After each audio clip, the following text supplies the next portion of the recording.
नमस्कार दोस्तों, हमारे साथ हैं नईमुद्दीन जी। नईमुद्दीन जी खजराना इंदौर के रहने वाले हैं। दोस्तों, मैं बताना चाहता हूं कि जो लोग बैठने का काम करते हैं या फिर सामान उठाने का काम करते हैं, उनके कमर में दर्द होना, कमर में स्लिप डिस्क होना या स्पॉन्डिलाइटिस होना बहुत ही कॉमन सी परेशानी है। 2015 में नईमुद्दीन जी को कमर दर्द की बहुत ही गंभीर शिकायत हुई और उनसे चलते नहीं बन रहा था, दर्द बहुत सीवियर था।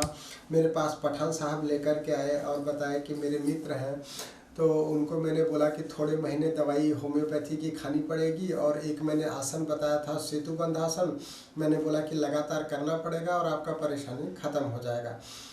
उनको दवाई दिया और उनके शरीर को दवाई बहुत अच्छा सूट हो गई और एक ही बार में उनको बहुत आराम आ गया। किसी किसी को होम्योपैथिक दवाई बहुत जल्दी सूट हो जाती है। हम लोगों में जो दवाई होती है वो दर्द निवारक दवाई नहीं होती है। जब तक बीमारी अंदर से कम नहीं होगा तब तक दर्द आपका कम नहीं होगा। आप देखिए, 2015 में होम्योपैथिक दवाई दिया था और आज बात कर रहे हैं 2023 में। 7 साल 8 साल बीत जाने के बाद भी उनको पुनः वो परेशानी नहीं हुई, जबकि दैनिक कार्य वो अपना कर ही रहे हैं। तो जो लोग मोबाइल चलाते हैं, इस तरीके से जब हम मोबाइल देखते हैं तो हमारे गर्दन पर झुकाव आता है, तो उसको सर्वाइकल स्पॉन्डिलाइटिस बोलते हैं। सर्वाइकल की परेशानी हो जाती है गर्दन पर। यहाँ गर्दन की नसें जब दबेगी तो यहाँ पे हाथों में सुन्नपन आएगा या फिर चक्कर जैसा आएगा या पीछे से सिर दर्द होगा। और जब हमारे यहाँ कमर में यहाँ पर नस दबेगी तो उसको लंबर स्पॉन्डिलाइटिस बोलते हैं। जो लोग बैठे रहने का काम करते हैं उनको लंबर स्पॉन्डिलाइटिस हो जाती है। तो मैं उनको सलाह दूंगा कि आप जब भी बैठने का काम करते हैं या लिखने का काम करते हैं तो इस तरीके से सीधे लिखिए। लोग ऐसे झुक करके लिखते हैं या झुक करके गाड़ी चलाते हैं, तो ऐसा मत करिए। आप चाहें तो चेयर में, आपके चेयर और आपके बीच में जो गैप है उसमें एक तकिया रख सकते हैं। इसी तरीके से गाड़ी चलाते समय भी आप जो सीट है और आपके बीच में एक पतली तकिया रख सकते हैं, तो उससे आपको लंबर स्पॉन्डिलाइटिस की परेशानी बिल्कुल ठीक हो सकती है। लंबर वाले सेतुबंध आसन कर सकते हैं और सर्वाइकल वाले भुजंग आसन कर सकते हैं। मैं नईमुद्दीन जी से ही सुनना चाहता हूं कि होम्योपैथी ट्रीटमेंट के लिए उनको कैसे पता चला, उनको क्या परेशानी थी और कैसा उनको आराम हुआ। जी नईमुद्दीन जी। ये मेरे मित्र हैं पठान साहब जी, जो मेरे पास में ही रहते हैं। जी जी जी जी।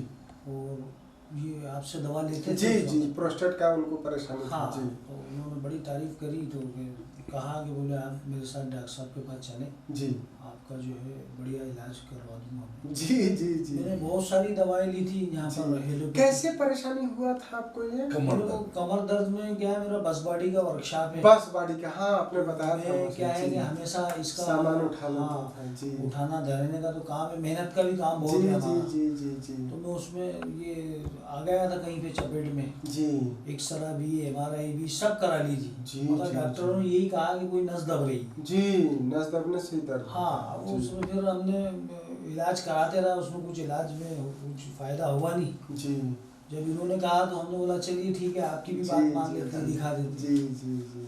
बस आपकी दवा ली हमने, जी, 8-10 दिन में ही हमारे को फर्क दिख गया और वो आज तक के जो है हमें दर्द ही नहीं हुआ उसके। बहुत अच्छा है, ऊपर वाले का हमेशा के लिए खत्म हो रहम। बहुत अच्छी बात है, बहुत अच्छी बात है।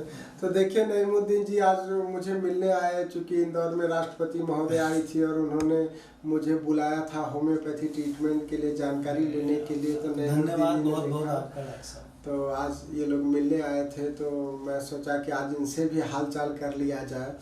जिस तरीके से नईमुद्दीन जी की परेशानी पूरी तरह से ठीक हो गई, उस तरीके से आपकी भी परेशानी पूरी तरह से ठीक हो सकती है। आप होम्योपैथिक दवाइयाँ लीजिए। हम लोग रूट काज को क्योर करने का कोशिश करते हैं। अगर आपको रूट काज पे आराम मिल जाएगा तो आपको हमेशा के लिए न तो परेशानी रहेगी, न हमेशा आपको कोई भी दवाई खाना पड़ेगा। लोगों को लगता है कि होम्योपैथी दवाई बहुत लंबा लेने पड़ेगा, ये बिल्कुल गलत बात है, ये मिथ्या है। हम लोग जो 50 मिलीस्मोल पोटेंसी का दवाई देते हैं वो डिस्टिल्ड वाटर में बना करके देते हैं। शुगर का पेशेंट भी आराम से ले सकता है और आपको परेशानी हमेशा के लिए ठीक हो जाएगी, तो आपको वापस दवाई लेना नहीं पड़ेगा। 7 साल 8 साल बाद भी अगर रिकरेंस नहीं है तो इससे अच्छी और क्या बात हो सकती है। तो आप भी होम्योपैथी को अपनाएं, होम्योपैथी ट्रीटमेंट लें। थैंक यू, धन्यवाद, नमस्कार।